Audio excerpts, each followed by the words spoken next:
Oh, if it isn't Victoria. Hey, didn't I dump you? I guess.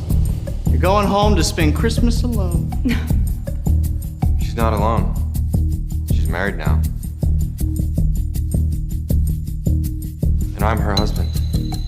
Hello, handsome. Where did you find this hottie? Hey, bro. You know she's my ex, right? You enjoy picking up other people's trash? You better apologize to her now, or you're gonna regret it. What actions will a man take to protect his fiancée?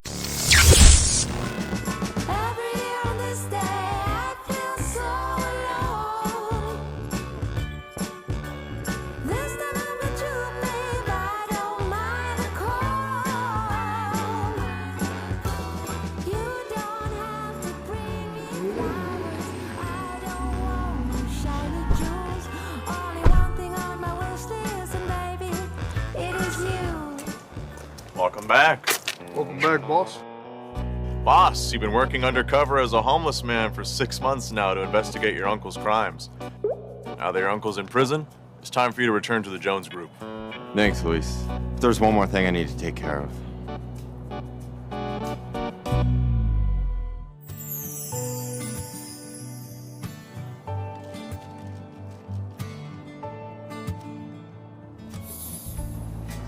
Hurry up, she's coming. Hey, Simon. Brought you your favorite cheeseburger. Thank you so much, Victoria. Honestly, you're the only one that's been nice to me the entire time I've been here. You've been bringing me food and supplies. I just appreciate it so much. I do have something I need to tell you, though. I actually... So, sorry, I'm getting a phone call. Hang on. Hey, Mom. How are you? Victoria, the doctor says Grandma probably won't make it past Christmas. Her biggest wish is to see you in a wedding dress. Is it safe to tell her that we're expecting a wedding this Christmas? Yes. Don't worry. Carl already proposed, and we're getting our marriage certificate tomorrow, so nothing to worry about, okay? Oh, she's getting married. That's wonderful. Oh, why don't we have the wedding on Christmas? It's settled then. I'm gonna start notifying all the relatives. I'll talk to you later. Okay. Love you. Sorry about that. What were you saying? Never mind. I heard you're getting married, though. Congratulations. Thank you, Simon. But it is lunch rush right now at the burger joint, so I gotta get back. I'll talk to you later, yeah? Thanks again.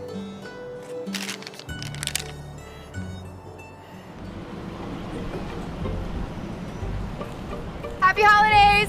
Next order? All right. Can I get you any condiments or anything? Ketchup or anything with your order? Carl? Jesus Christ, Victoria! I thought you were off today. Hey, cousin. Long time no see.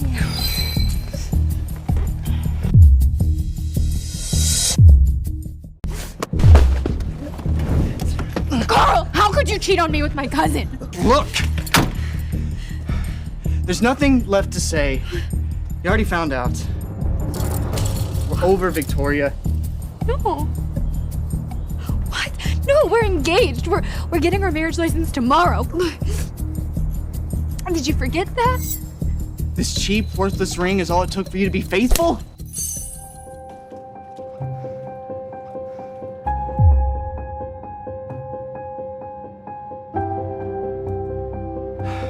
You're dumber than I thought. Stop clinging to me and let me go. We're done.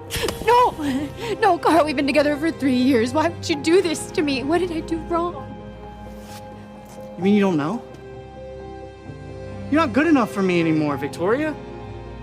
3 years in New York and you're still waiting tables? Always wearing the same old clothes with those same old cowboy boots.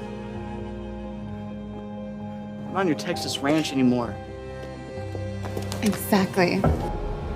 Carl is now the manager of the top U.S. branch of the Jones Group. He's the VIP after all. Only someone like me deserves to be with Carl. And as for you, cousin, you're just pathetic. Why don't you go back to Texas where you belong? Herding cattle. You are an asshole! Oh! Carl, did you see what she did? Go after her! Crazy bitch! Don't you lay hand on her.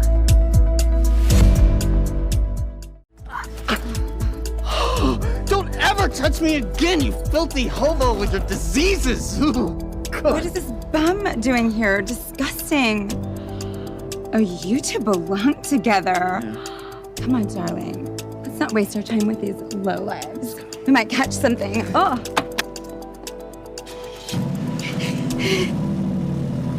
Are you okay? You shouldn't be crying over that idiot. He's not worth it. You're right, he's not worth it. But my mom and my grandma have already planned our entire wedding and spent their entire life savings on it. I can't go back to them and tell them it's off. I can't do that. What do I do?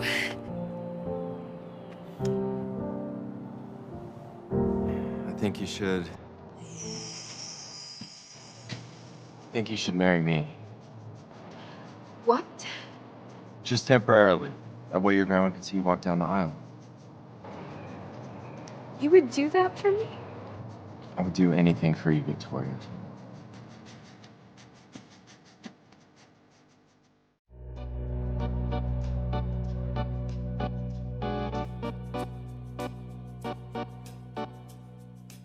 So we just have to do the official paperwork because my mom wants to frame the marriage certificate. But don't worry, we can get it annulled right after the wedding, and you can go back to your life. Anything you need, Victoria. Thank you so much for doing this for me, Simon. You're a really good friend.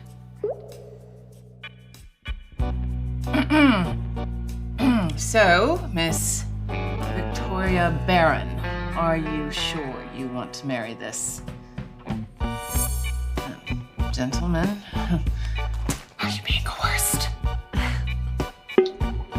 I'm not being coerced. I willingly choose to marry Simon Jones. Okay. Well, if that is the case, I don't have any more questions. Wait. Simon Jones?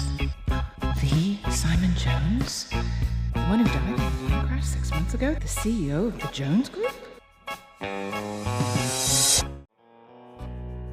No, there's no way this bum is the nation's richest man.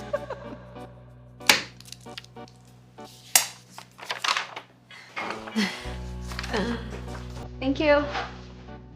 So, we are officially married. Victoria, there's actually something I need to tell you. I'm not. You don't have to explain, Simon. Seriously, I don't mind if you're down on your luck. The only thing I care about is kindness and honesty.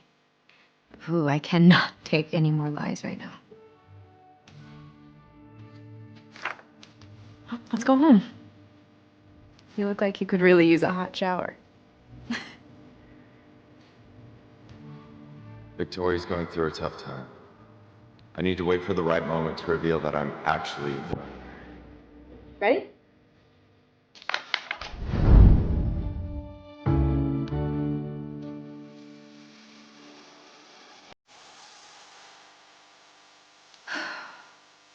So I'm married now? This feels so unreal.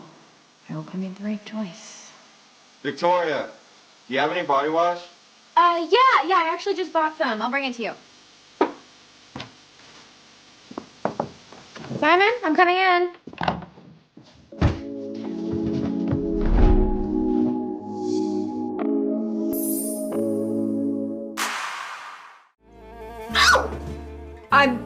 I didn't see anything. I'm so sorry. You know, I'm technically your husband. I don't mind if you see me naked. My iced tea is melting.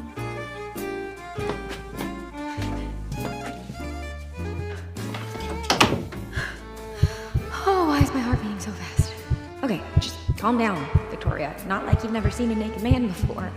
Well, no, actually. I've never seen one like this.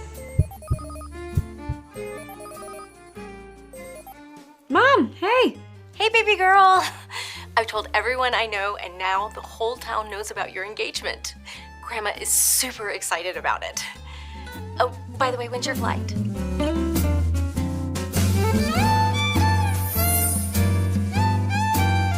Oh, wow. Oh, my God. Victoria, can you hear me? This is the time for loving care. We get together. Oh my God, he's so hot. Is this really the same homeless guy I picked up off the streets? Is that my son-in-law? Let me talk to him. Victoria, can you hear me? Yeah, hey Mom, sorry, we'll talk when we're back in Texas, okay? I'll see you soon. Was that your mom? Mm-hmm. Oh my God, I just made such a bad first impression. I don't have any clean clothes or anything, so... Oh, let me try to find you something. Here.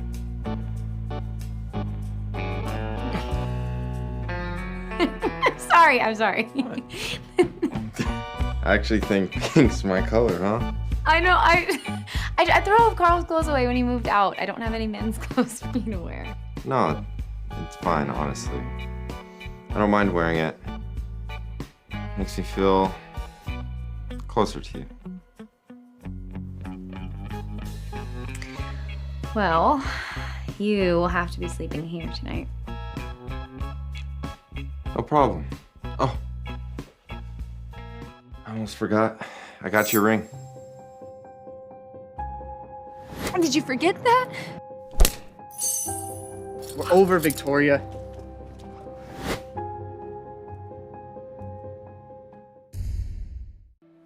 No, thank you. That just makes me think of Carl. He spent every chance he had taking every penny that I made, only to dump me when he finally got the promotion that he wanted. If it wasn't for him, I would actually have the money to help my mom pay for the wedding. I feel awful. What kind of daughter makes her mom cover all of the wedding expenses on her own? Victoria, I can... No, I'm sorry. I don't mean to dump on you right now. Let's not talk about sad things anymore. Yeah? You should get some rest. Good night. Good night.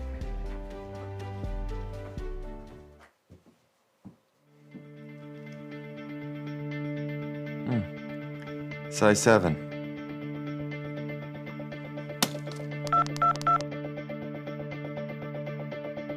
Boss? Luis. Yeah, I need you to head to Texas and start planning my wedding. What? When did you get married? Oh, and make sure you get a diamond ring, okay? Size 7. Thanks, I'll see you soon. Welcome aboard, Jones Airlines. Hi, we'd like to check in, please. Ah, going to Texas, I see. Sir, please place your bag on the scale. We're flying first class. You should be checking us in first. We were here first. Well, if it isn't Victoria. Hey, didn't I dump you? I guess. You're going home to spend Christmas alone. She's not alone. She's married now. And I'm her husband. Hello, handsome. Where did you find this hottie? Hey, bro. You know she's my ex, right? You enjoy picking up other people's trash? You better apologize to her now, or you're gonna regret it. Nah. What are you gonna do about that?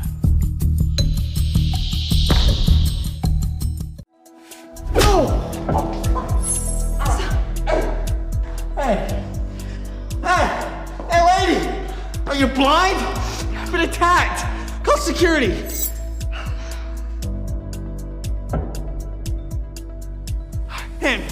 Him, he attacked me. Throw him out of the airport and ban him from ever using Jones Airlines. I'm a VIP customer. I demand you do as I say. Sir, you have been disrupting airport operations, so we need to kindly ask you to leave.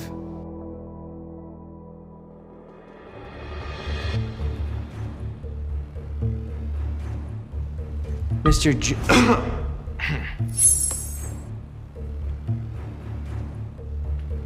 Sir, you've been disrupting airport operations, and we need you to leave. What? No, he attacked me. Throw him out. You got it all wrong. I'm sorry, are all of you blind?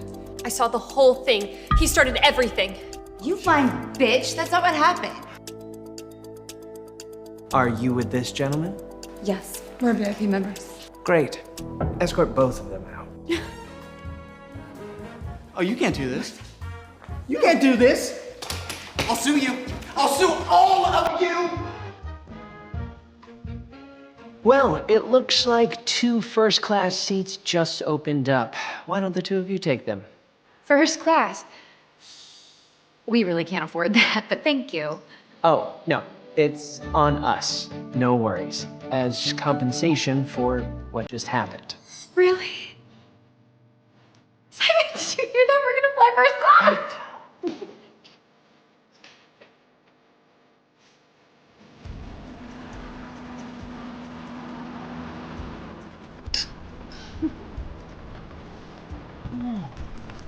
This is my first time in first class.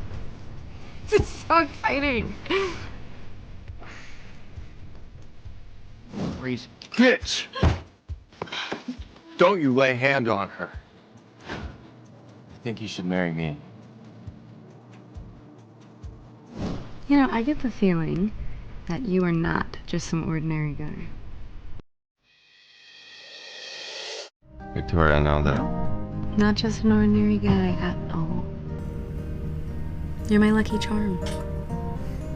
Every time I'm with you, things just go smoothly in the right direction.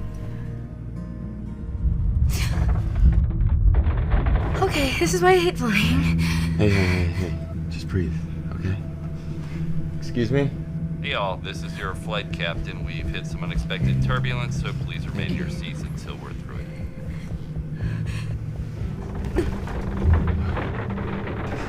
Hey, just close your eyes, all right? Just close your eyes and listen to my words.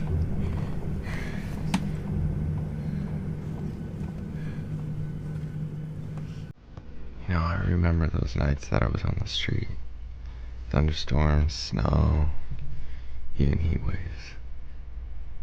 There were so many nights where I wondered if I was even gonna make it through the night. But I always had hope that greater things were holding out for me. I didn't know exactly what or who I was holding out for, but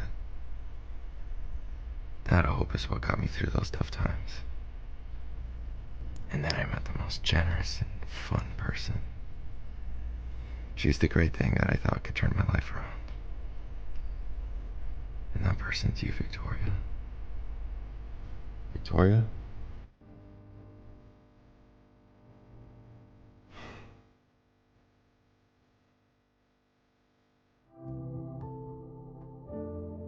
This is just the beginning, Victoria. I'm gonna give you the best of everything this world has to offer.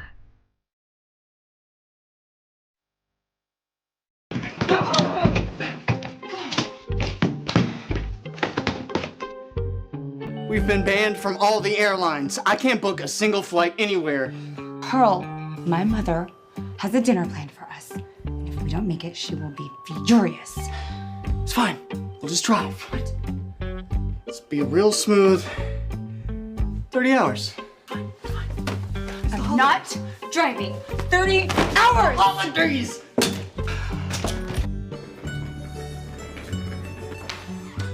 My baby girl, you're finally home. Oh, I missed you so much. Missed you.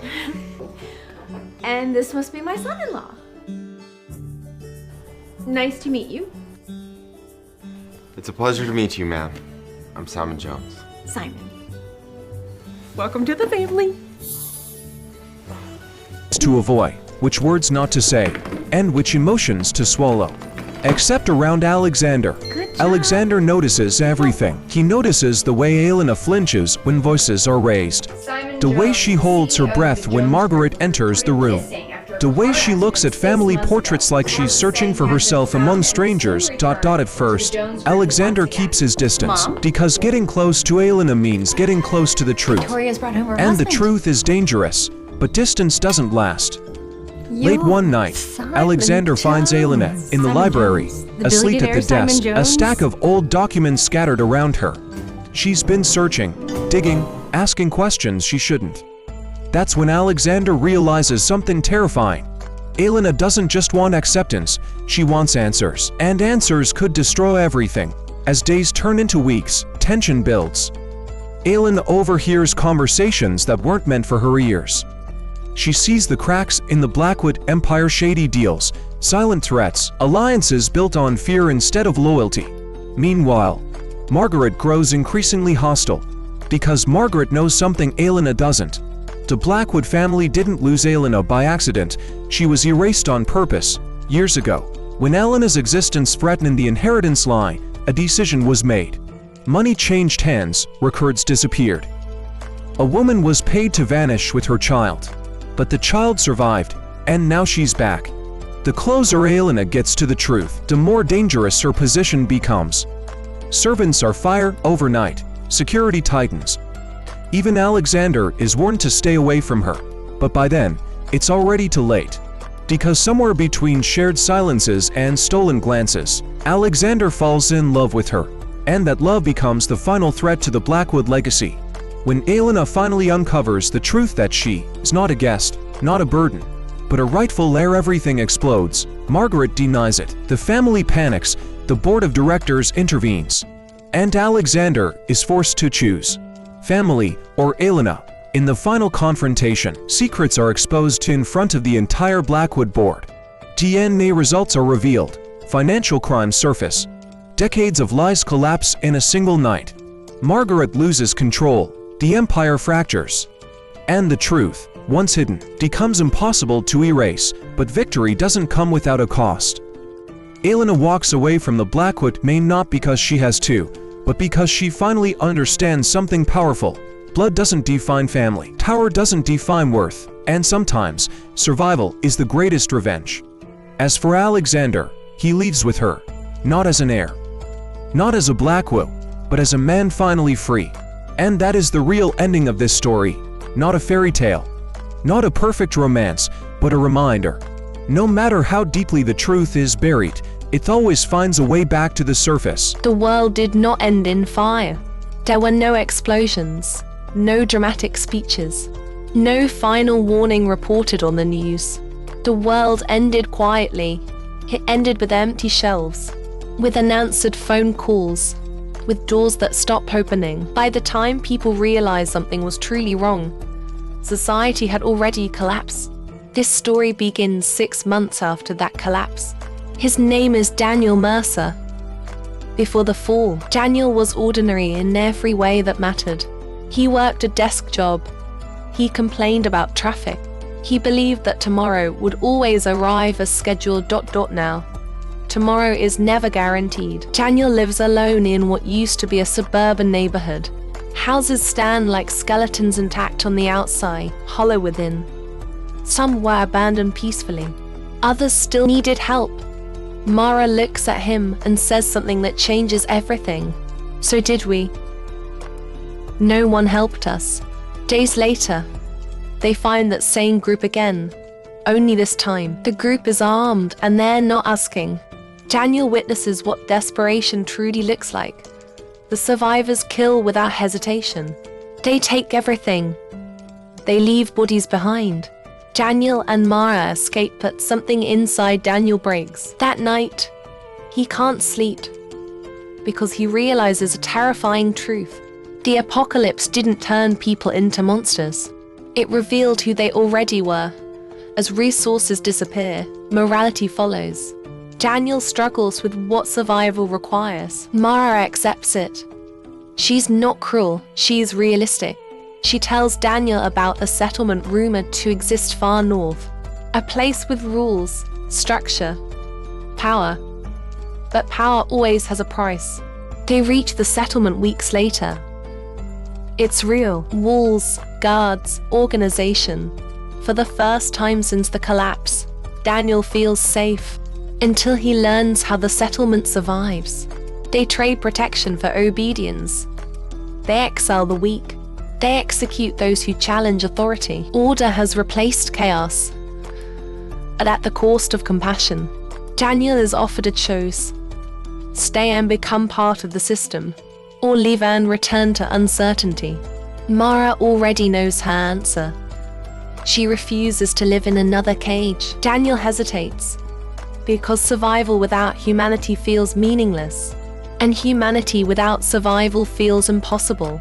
In the end, Daniel leaves with her, not because he's brave, but because he's still afraid of becoming someone he can't recognize.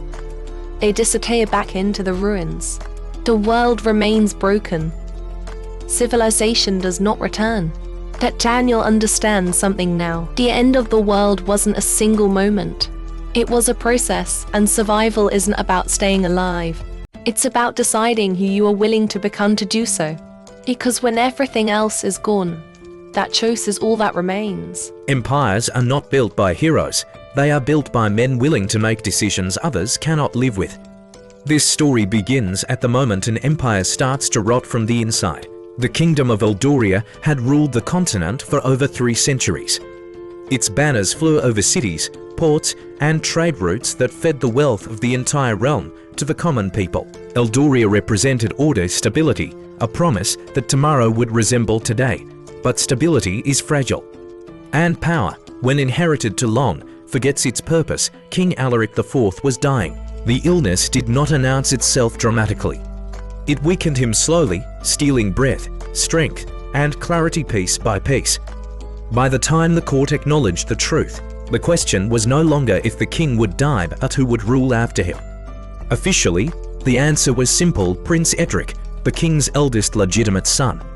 Educated, polite, entirely unprepared, Edric had been raised in safety, shielded from bloodshed, taught diplomacy without consequence.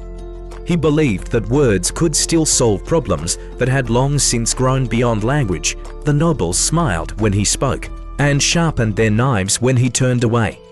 Unspoken among the court was another name: Kaelan, the king's bastard son, born to a woman erased from history. Raised far from the palace, trained not in books, but in war, Kaelan had bled for Eldoria in border conflicts where the crown refused to look.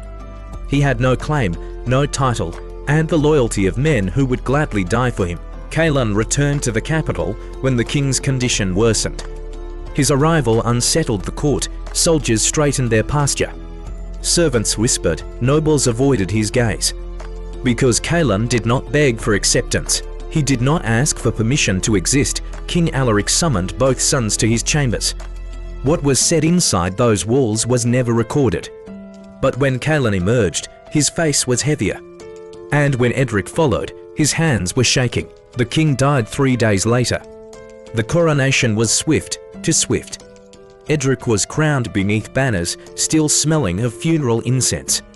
He spoke of peace, of unity, of honouring his father's legacy. The crowd cheered, the council plotted. Within weeks, the cracks began to show. Border lords withheld taxes, trade guilds demanded privileges. Mercenary companies offered loyalty for a price. Edric tried to negotiate. The empire bled. Meanwhile, Kaelan vanished. Officially, he was sent away for his own safety. In truth, he was gathering something more dangerous than an army.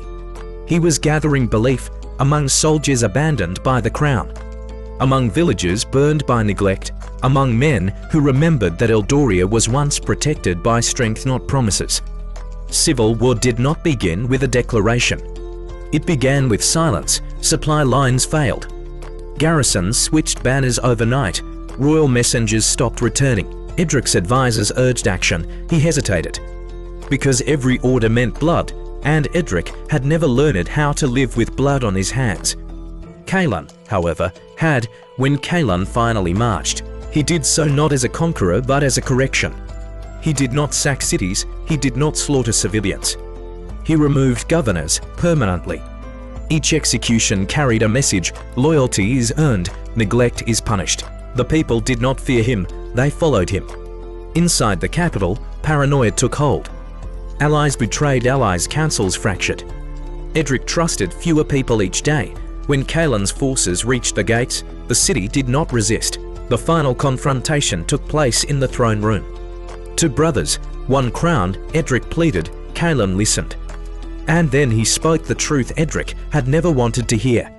You were raised to rule a kingdom that no longer exists. Edric offered the crown, Kaelin refused. Because Kaelin did not want power given. He wanted power recognized, Edric was exiled, not killed. Because mercy, too, is a form of control, Kaelin was crowned King Kaelin I. His reign was not gentle, but it was effective. Borders stabilized, rebellions ended. The empire survived. History would remember him as a tyrant or a savior depending on who was asked. But one truth remained undeniable, Eldoria did not fall, because one man was willing to become what the empire required. And that is how kingdoms endure, not through virtue, but through sacrifice that history prefers not to name. Memory is the most fragile form of truth. People trust it completely, even though it changes every time they touch it.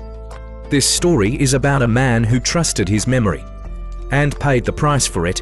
His name is Lucas Hale, at least. That's the name he remembers. Lucas wakes up in a white room with no windows, no clock, and no sound except his own breathing. The walls are clean, like they've never been lived in. There is a chair, a table, and a mirror.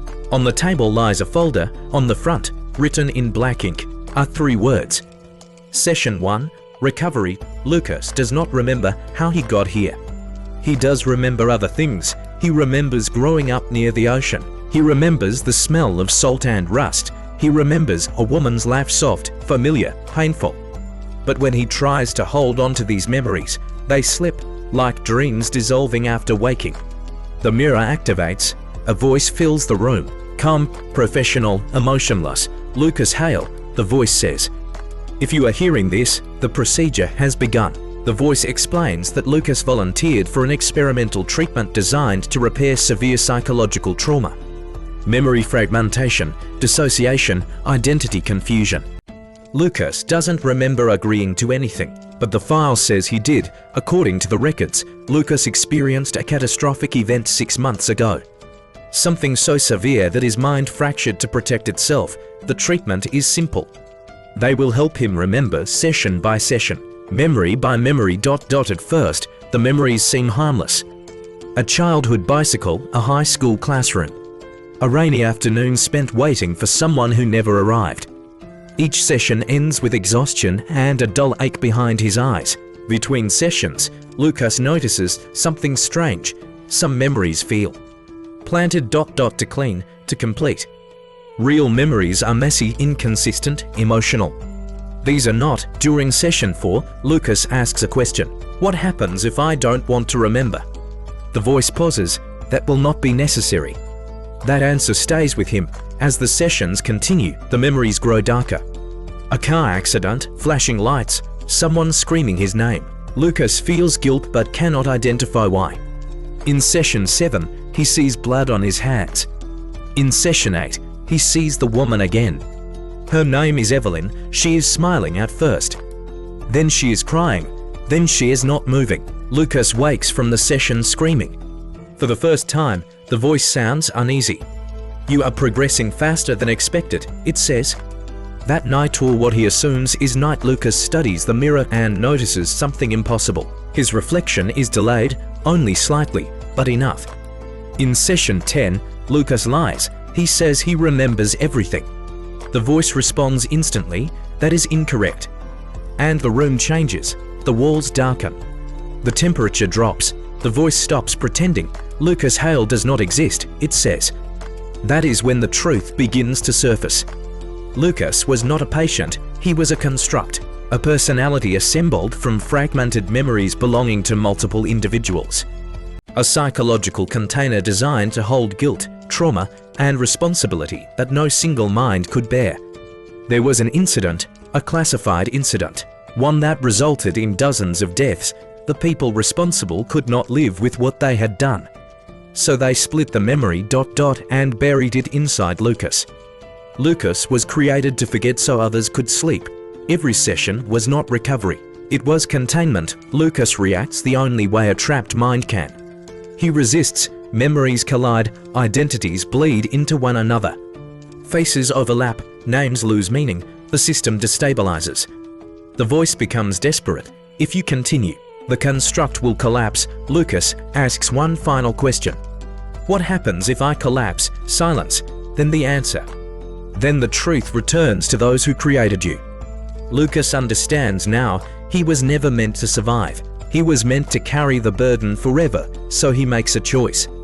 In the final session, Lucas stops resisting. He embraces every memory, every scream, every order given. Every life lost, the room begins to fracture. The mirror shatters, and when the system fails, Lucas feels something new. Peace, not because the pain is gone, but because it no longer belongs to him alone. When the facility goes dark, alarms echo through empty halls elsewhere. People wake up screaming from dreams they don't understand. Memories return, guilt returns. Lucas Hale disappears, but the truth does not. Because memories, no matter how deeply buried, always find their way home. The only one who can tell them who it is. On the night of her wedding, under the glow of fireworks and champagne, the bride suddenly vanished, not kidnapped, not murdered. She walked out of her own celebration and left behind a blood-stained wedding dress. Her name was Leila Harrington, the youngest daughter of a distinguished diplomatic family.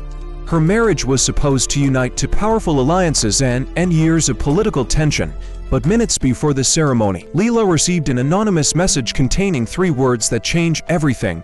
He killed them. The message came with a photo grainy, dark, showing her fiancé standing over 2 bodies. Leila didn't understand it at first, until she recognized something in the picture. The necklace belonging to her missing childhood friend, Iris. While guests laughed and danced, Leila went to confront her fiancé in his private suite. What happened next remains a mystery. Security cameras caught silence, no screams, no struggle. Just Leila walking out alone, carrying her shoes, trembling as if she had seen the devil himself. She was last spotted leaving through the garden gate. Hours later, her wedding dress torn and soaked in blood was found at the edge of a river. But there was no body, no footprints, no signs of drowning. Investigators soon discovered something more disturbing. Leila had been collecting files for months, documents exposing a covert diplomatic operation, blackmail letters, untraceable bank transfers, and a hidden list of high-ranking officials involved in an off-books political assassination program. The final page of her journal reads, "If I disappear, it's because I finally know the truth. The Grun denies everything. The families cover up the scandal. The world moves on." But days later, a message appears on a secure server belonging to an international whistleblower group. A video thumbnail, a familiar face, Leila Harrington alive.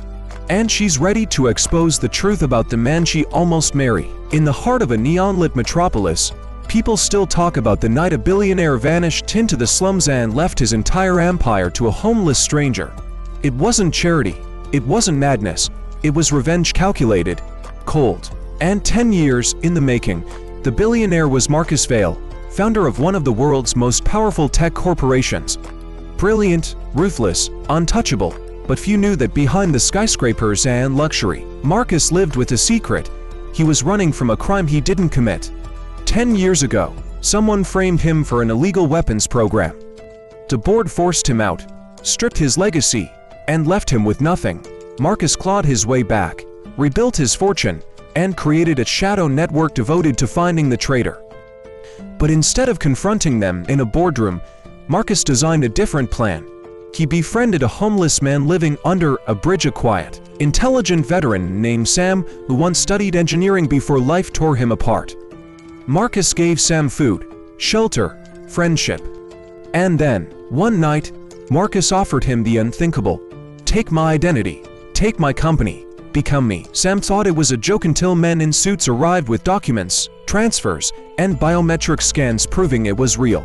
Overnight, the better became the new owner of Vail Technologies. Overnight, Marcus Vail no longer existed because Marcus had discovered something. The traitor who destroyed his life was someone inside his own family.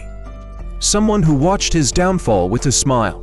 By erasing himself and handing over his empire, Marcus created the perfect trap. The traitor would strike again assuming Sam was Marcus. And when they exposed themselves, Marcus would emerge from the shadows with evidence, truth, and vengeance, but the plan took a deadly turn. Sam was attacked within 48 hours. Marcus's old enemies resurfaced, and a mysterious organization called the Seventh Protocol began hunting both men. The world now thinks Marcus Vale is dead, but in the underbelly of the city, he's watching every move, waiting to reclaim the life stolen from him. The bride who married the wrong man. Pay close attention. On what should have been the happiest day of her life, this woman walked down the aisle and accidentally married a man she had never met. Her name is Lydia Hale, the eldest daughter of a wealthy political family. For 24 years, she lived under strict rules, perfect grades, perfect manners, perfect reputation. Her engagement to her childhood sweetheart, Ethan Crowe, was arranged when they were children. Everyone expected their wedding to be the union of two powerful families. But on the wedding day, Lydia's life derails in the most unbelievable way. Moments before the ceremony, Lydia is kidnapped by masked men, thrown into a black SUV, and drugged with something that makes her head swim. When she wakes up, she's in a dimly lit church, a completely different location. Her bouquet replaced. Her veil rearranged. Her bridesmaids missing. And the groom isn't Ethan. Standing at the altar is a cold, devastatingly handsome man with grey eyes as sharp as winter steel. A man Lydia has never seen in her life. His name, Damien Blackthorne, the most feared underground king in the entire eastern region, leader of the Blackthorne Syndicate. A man whose reputation can silence even the bravest criminals. Everyone calls him the Ghost King because no one knows how he rose to power, and those who try to investigate disappear. Damien takes Lydia's trembling hand. The priest asks, "Do you take this woman?" Damien answers, before the priest finishes, "I do." Lydia is stunned. She protests, screams, tries to run, but the guards hold her still. Damien leans close, voice dangerously calm. "Say the words, Lydia." I don't," he whispers into her ear. "If you don't marry me, the Hale family will not live through tonight." Terror grips her heart. Shaking, Lydia barely forces the words out, "I do." The moment the ceremony ends, Damien kisses her lightly, almost mockingly. "Congratulations, Mrs. Blackthorne." Lydia is taken to a black limousine and driven to Damien's fortress-like estate. But here's the twisted part. Damien doesn't touch her, doesn't speak to her. He simply tells her, "You will stay here. You will obey my rules. And you will never leave." But Lydia refuses to be a prisoner. She starts investigating. Listening to guards whisper at night, sneaking into forbidden rooms, reading documents she was never meant to see. And what she discovers changes everything. Because Lydia realizes something horrifying. Damien didn't marry the wrong bride. He married the right one. Lydia was the daughter of a secret bloodline, a lineage connected to an ancient fortune, a political prophecy, and a deadly secret her parents hid for decades. Damien needs Lydia alive, because she is the key to unlocking a legacy that hundreds of powerful families have killed for. But Lydia learns something more shocking. Her childhood fiancé, Ethan, the man she thought loved her, was actually part of the conspiracy to sacrifice her. He knew she was destined to die at 24. He pretended to love her only to keep her compliant. Damien didn't kidnap her. He saved her. But salvation comes with a price. Lydia now belongs to the most dangerous man alive. And Damien has no intention of letting her go, not after he discovers something even he didn't expect. He is falling in love with her. And when the Ghost King falls in love, entire empires burn. Super long English drama narration. Pound 2, the woman who found a baby on her doorstep and realized it was hers. This story begins on a quiet winter morning. Snow blankets the street. The world seems peaceful. Until a single cry breaks the silence. A woman named Claire Rivers, a hard-working emergency nurse, opens her apartment door and finds a baby basket sitting in the hallway. Inside it, "The bride who married the wrong man." Pay close attention. On what should have been the happiest day of her life, this woman walked down the aisle and accidentally married a man she had never met. Her name is Lydia Hale, the eldest daughter of a wealthy political family.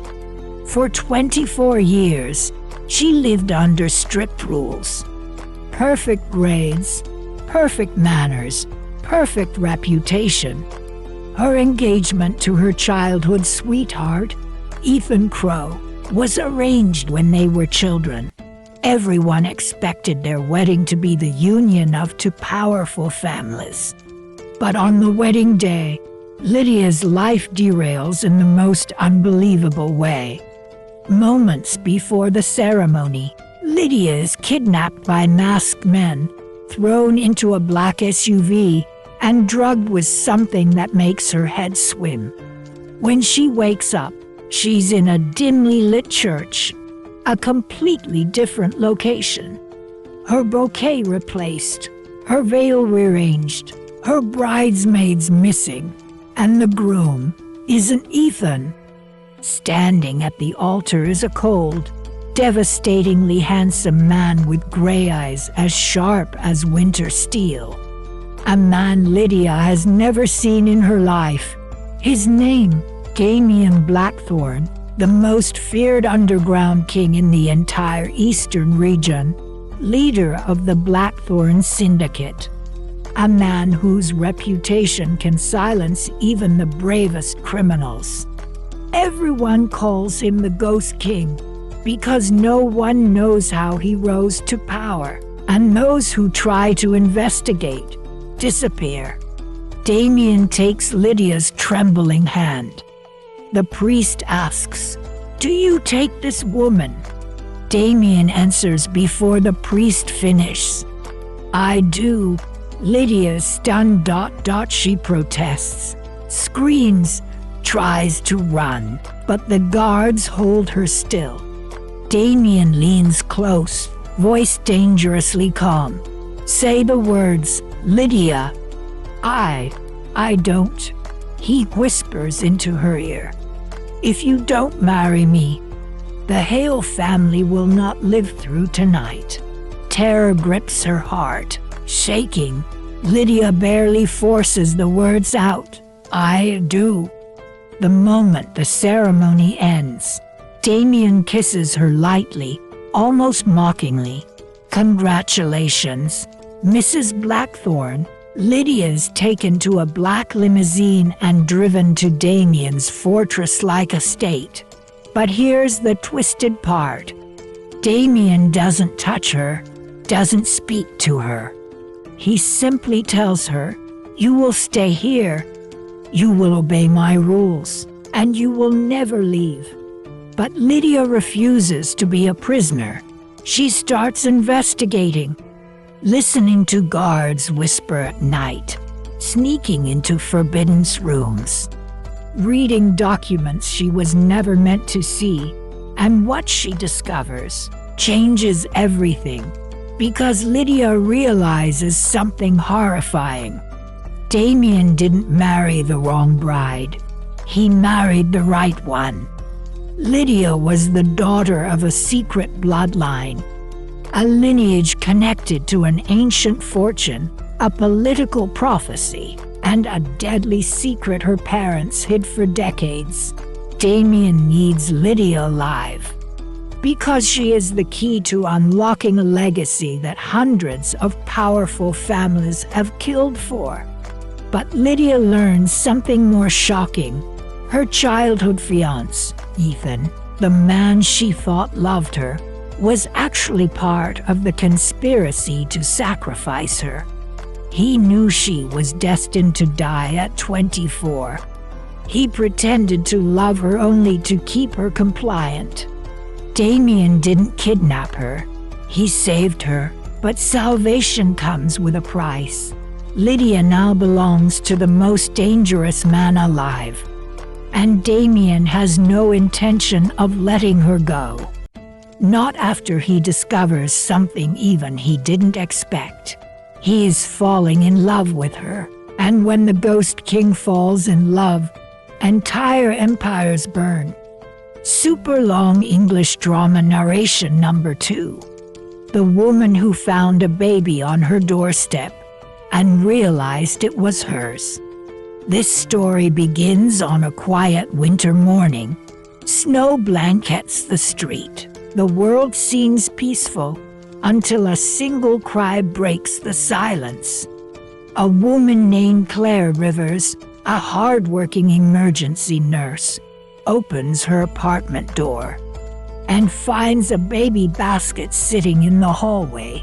Inside it, a newborn girl wrapped in a blanket embroidered with Claire's own initials. At first, Claire thinks it must be a mistake, a prank, some kind of tragic abandonment. But then she sees the note, a single line written in trembling handwriting. "Please protect our daughter." They cannot know she survived. Claire freezes. The handwriting looks disturbingly familiar, because it looks like her own. Impossible, insane. But the more Claire examines it, the more certain she becomes. Cities don't sleep, they pretend to, but they never really do. At 3 in the morning, when the streets are empty and the neon signs flicker like dying stars, the city tells the truth about who survives, about who disappears, about who never mattered in the first place. This story belongs to one of those people. His name is Marcus Lane. Marcus is not a criminal by ambition. He is a criminal by erosion. Piece by piece, the city wore him down. Marcus grew up in the kind of neighborhood people only remember when something goes wrong. His father worked himself into an early grave. His mother learned how to survive by staying quiet. The city taught Marcus its first lesson early. Effort does not guarantee escape. Marcus was smart, not brilliant, not exceptional. Just smart enough to notice patterns, to see how things actually worked. He watched men who followed the rules struggle. He watched men who broke them thrive. By the time Marcus was 25, the decision had already been made for him. He started small, running packages, delivering envelopes, asking no questions. In the underground economy, silence is currency.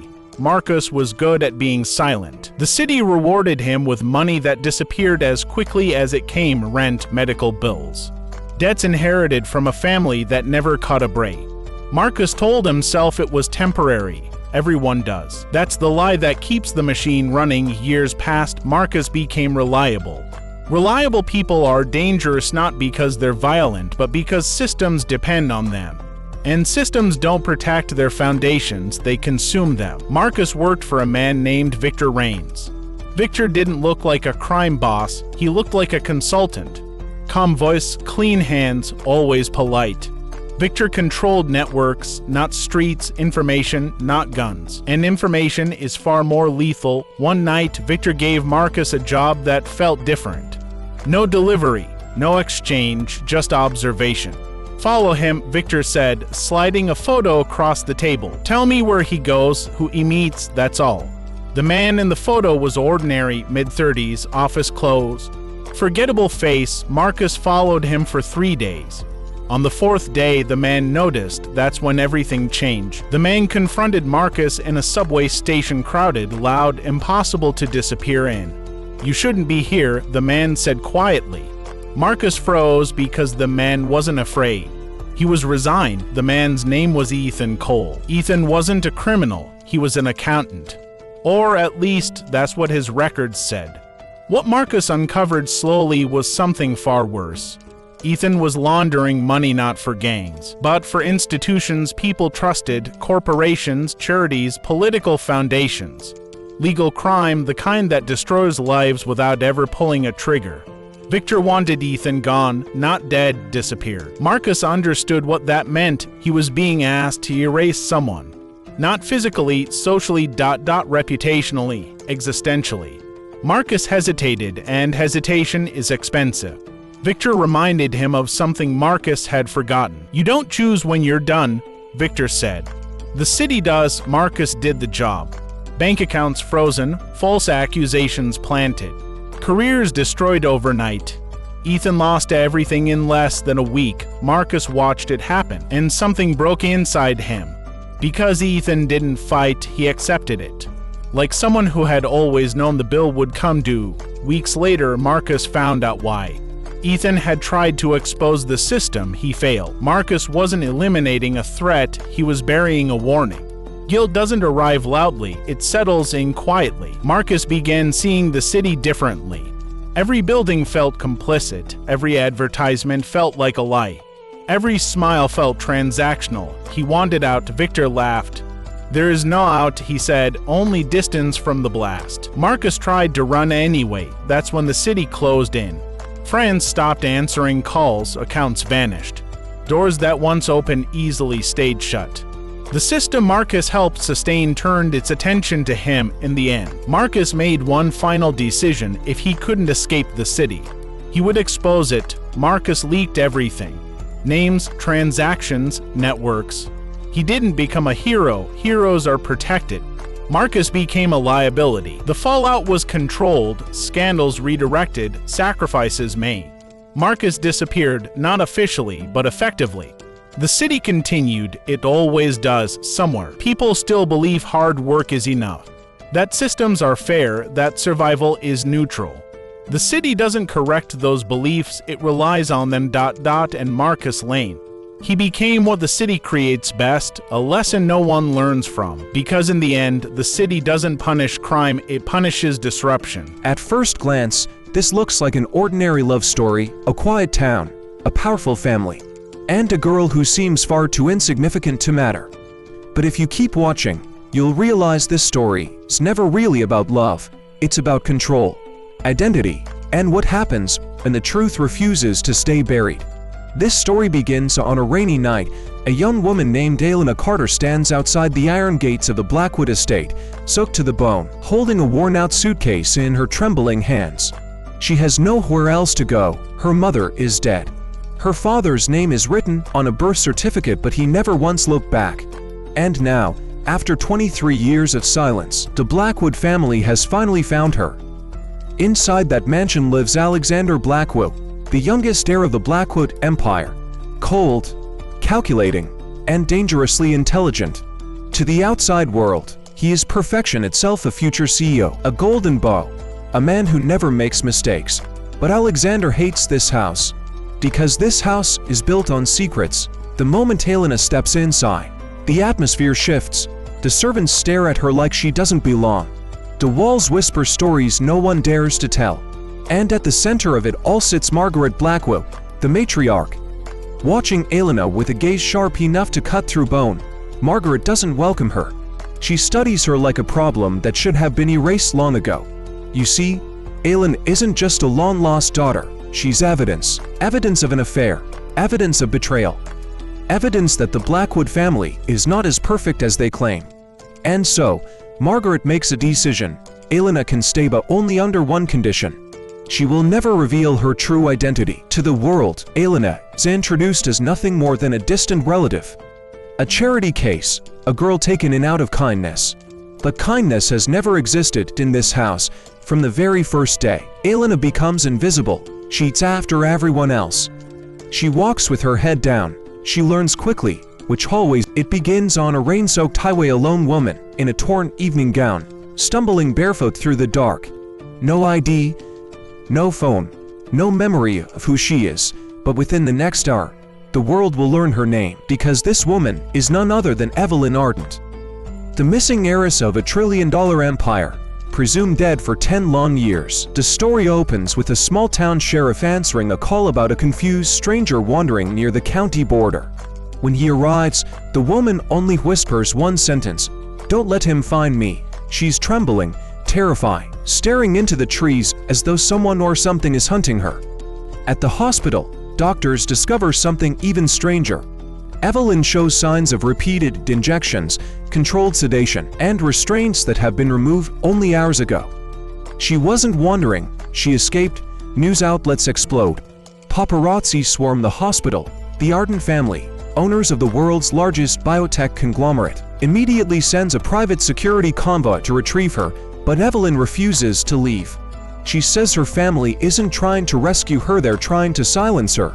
Piece by piece, she starts recalling fragments of the lost decade, a secret research facility, a genetic experiment gone wrong, and a man who called himself Director Hale. She remembers steel doors, sleepless nights, needles, and whispering voices behind glass walls. She remembers running. Just as Evelyn begins cooperating with investigators, a mysterious fire erupts in the hospital's east wing. Security footage shows masked intruders cutting the power. Their target, Evelyn, with alarms blaring. The sheriff grabs her hand and escapes through a back stairwell. But they're too late. The Arden family's private strike team has surrounded the building. Cornered, Evelyn suddenly remembers why she vanished in the first place. She wasn't kidnapped, she was the experiment. And the secret locked in her DNA is worth more than any life on Earth. In a maximum security prison buried deep in the desert, a single inmate sits in total silence. No visitors, no calls, no contact with the outside world, and yet, every week, he sends anonymous letters predicting violent crimes before they happen. Every detail, every name, every timestamp always correct. His name is Dr. Adrian Wolf, once the world's most brilliant behavioral scientist, now serving a life sentence for the murder of his own research team. The authorities call him a monster, the media calls him a prophet. But today, for the first time in 13 years, the prison warden unlocks his cell door because the latest letter predicts something far worse, the downfall of the entire country. According to his message, within 72 hours a catastrophic event will strike the capital, orchestrated by a clandestine group known as the Phantom Circuit. Wolf claims he knows their methods because he was one of the founders before he was betrayed and locked away. Reluctantly, the government brings him to an underground briefing room. Surrounded by agents, Wolf calmly explains that the Phantom Circuit has infiltrated every layer of society. Politicians, CEOs, military analysts, even the justice system that put him away. Their goal is simple: collapse the nation from within and rebuild it under their own secret charter. But here's the twist. Wolf says he didn't predict the attacks, he designed them. Years ago, his research focused on mapping collective human behavior, identifying how crowds, governments, and entire populations react to fear. The Phantom Circuit stole his work and weaponized it. Now he is the only one who knows how to stop the chain reaction he created. The agents interrogate him, demanding names, locations, proof. Wolf only smiles. "Let me out," he says, "and I'll catch the monster you're chasing. Because I built him." But before they can decide whether to trust him, all the lights in the facility go out. Emergency lock slideshot. A distorted voice echoes through the speakers. Adrian Wolf is not to be released. Terminate the asset immediately. The government realizes something horrifying. The Phantom Circuit knew their every move. Someone in the room is a traitor, and Wolf. Maybe a newborn girl, wrapped in a blanket embroidered with Claire's own initials. At first, Claire thinks it must be a mistake. A prank. Some kind of tragic abandonment, but then she sees the note. A single line written in trembling handwriting: "Please protect our daughter." They cannot know she survived. Claire freezes. The handwriting looks disturbingly familiar. Because it looks like her own. Impossible, insane. But the more Claire examines it, the more certain she becomes she wrote this note. Or someone who knew her handwriting perfectly. But Claire has never been pregnant. Never given birth. Never even been in a long-term relationship, so how could this baby be hers? As Claire holds the baby, a wave of foreign memories hits her, images she doesn't recognize, faces she's never seen, hospital rooms she's never entered. Every night, the memories grow stronger: a surgery she didn't remember, a man she never met, a hospital bed where she was unconscious. Claire begins digging into her past and uncovers a horrifying truth. 3 years ago, she was involved in a major accident. She was unconscious for 2 days. Doctors claim she suffered only mild injuries. But that wasn't true. During those missing 2 days, Claire was used as a surrogate test subject for a fertility experiment led by a secret organization, seeking to create genetically perfect children. Claire was selected for her medical resilience. They implanted a fertilized embryo into her body, monitored the early pregnancy, then removed the fetus covertly before she woke. Claire was never meant to know. Never meant to remember. But the baby was supposed to be destroyed. Someone inside the organization betrayed them and saved the infant, placing the child on Claire's doorstep as the last chance for survival. Now, a powerful corporation is hunting for the baby. They will eliminate anyone who stands in their way. Claire must run. Hide. Fight. She becomes a fugitive, protecting a child she never planned for, yet feels an unexplainable bond with. The twist. The baby begins showing abilities far beyond a normal infant, rapid learning, unusual awareness, and neurological patterns never documented before. Claire realizes the company wasn't trying to create the perfect baby. They were trying to create the perfect weapon. And now, they will do anything to reclaim it. Super long English drama narration. Pound 3, The Princess, Who Escaped Her Own Funeral. This is the story of a princess who attended her own funeral. Her name is Seraphine Aldora, the firstborn heir to the Aldora Kingdom, known for her intelligence, beauty, and unmatched talent with diplomacy. But political enemies feared her, they needed her gone. The night before her coronation, Seraphine is poisoned by her most trusted advisor. Her pulse stops. Her body grows cold. Doctors declare her death. The nation mourns. Her father falls to his knees. A grand royal funeral is prepared. Thousands gather to see the princess one last time. But here's the twist. Seraphine wakes up inside her coffin. Paralyzed. Unable to scream. Yet fully conscious. A rare toxin was used, one that mimics death flawlessly, but wears off within 24 hours. Seraphine fights with every ounce of strength. The sarcophagus cracks open. She crawls out, gasping for air, covered in funeral flowers. Her first thought isn't fear. It's vengeance, but she can't return to the palace, because everyone has already accepted her death. The kingdom has moved on. Her younger sister is taking the throne. Her advisor, the traitor, is now controlling the royal council. Seraphine realizes she must stay dead. She disguises herself, and goes into hiding, forming alliances with assassins, spies, and rebels. Slowly, she uncovers the conspiracy, foreign nations, corrupted nobles, and even her own sister, who secretly wanted the crown. The deeper Seraphine digs, the darker the truth becomes. The assassination wasn't just about power, it was part of a prophecy that foretold, the eldest daughter of Aldora, shall bring ruin to the realm. The kingdom didn't want to kill her out of hate. They killed her out of fear. But Seraphine isn't the monster the prophecy claimed.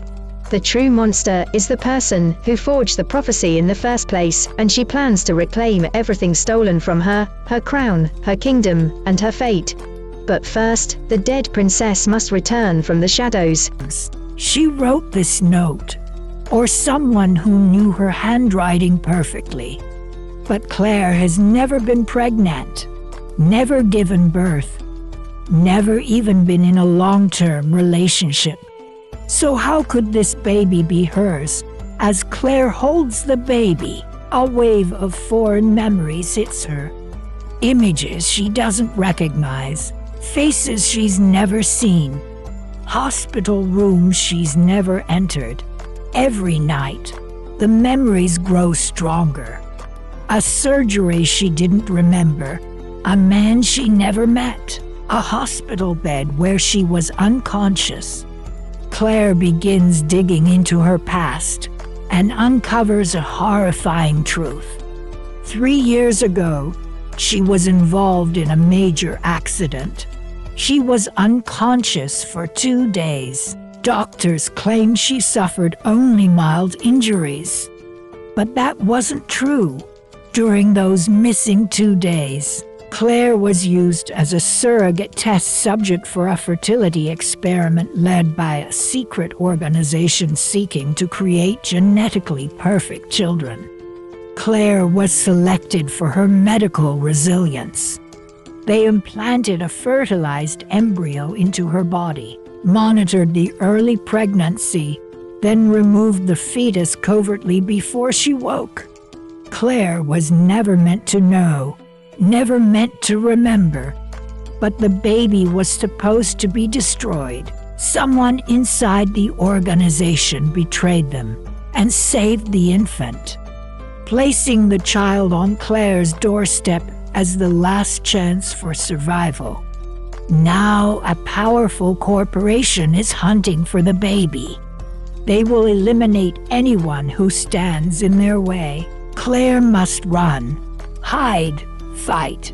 She becomes a fugitive, protecting a child she never planned for, yet feels an unexplainable bond with. The twist. The baby begins showing abilities far beyond a normal infant. rapid learning, unusual awareness, and neurological patterns never documented before. Claire realizes the company wasn't trying to create the perfect baby. They were trying to create the perfect weapon. And now, they will do anything to reclaim it. Super long English drama narration number 3. The princess who escaped her own funeral. This is the story of a princess who attended her own funeral. Her name is Serafini Aldera, the firstborn heir to the Aldera kingdom, known for her intelligence, beauty, and unmatched talent with diplomacy. But political enemies feared her. They needed her gone. The night before her coronation, Serafini is poisoned by her most trusted advisor. Her pulse stops. Her body grows cold. Doctors declare her death. The nation mourns. Her father falls to his knees. A grand royal funeral is prepared. Thousands gather to see the princess one last time. But here's the twist. Serafini wakes up inside her coffin, paralyzed, unable to scream, yet fully conscious. A rare toxin was used, one that mimics death flawlessly but wears off within 24 hours. Serafini fights with every ounce of strength. The sarcophagus cracks open. She crawls out, gasping for air, covered in funeral flowers. Her first thought isn't fear, it's vengeance. But she can't return to the palace because everyone has already accepted her death. The kingdom has moved on. Her younger sister is taking the throne. Her advisor, the traitor, is now controlling the royal council. Serafini realizes she must stay dead. She disguises herself and goes into hiding, forming alliances with assassins, spies, and rebels. Slowly, she uncovers the conspiracy. Foreign nations, corrupted nobles, and even her own sister, who secretly wanted the crown. The deeper Serafini digs, the darker the truth becomes. The assassination wasn't just about power. It was part of a prophecy that foretold. The eldest daughter carry marks of violence on their walls. Every morning, Daniel follows the same routine. He wakes before sunrise. He checks the perimeter. He counts his supplies. Canned food, bottled water, a handgun with limited ammunition. He keeps track of everything because forgetting is dangerous. In this world, mistakes are fatal. The collapse wasn't caused by war, or climate, or even disease. It was caused by silence. One day, systems stopped responding. Power grids failed. Financial networks froze. Supply chains broke down with no explanation. Governments issued statements, then stopped speaking altogether. No enemy ever appeared, and that terrified people more than any invasion could have. At first, neighbors helped each other. They shared food. They shared information. Then supplies ran low. That was when kindness became conditional. Daniel remembers the exact moment he stopped trusting people. It was the day he watched a man beg for water and then pull a knife the moment Daniel turned his back. From that day on, Daniel survived by one rule: never assume innocence. Months pass, seasons change, the world grows quieter. One afternoon, Daniel hears a sound he hasn't heard in weeks. Footsteps, careful, measured, not desperate. Someone knows what they're doing. Daniel hides inside his house, watching through a cracked window. A woman enters the street, carrying a backpack and a rifle slung across her shoulder. She moves like someone who has survived longer than most. Her name is Mara. They don't trust each other. Trust is expensive now. Their first conversation is short. Their weapons remain visible, their distance carefully measured. But survival favors cooperation. Mara knows things Daniel doesn't. She's traveled beyond the neighborhood, seen cities reduced to graves. She tells him the truth no one wants to hear. The collapse isn't temporary. No help is coming. The world people remember is gone. Together, they form an uneasy alliance. Days turn into weeks. They scavenge abandoned buildings. They avoid roads. They watch the horizon constantly. And slowly, something dangerous happens. They begin to feel human again. They talk at night. They share memories of a world that feels fictional now. They laugh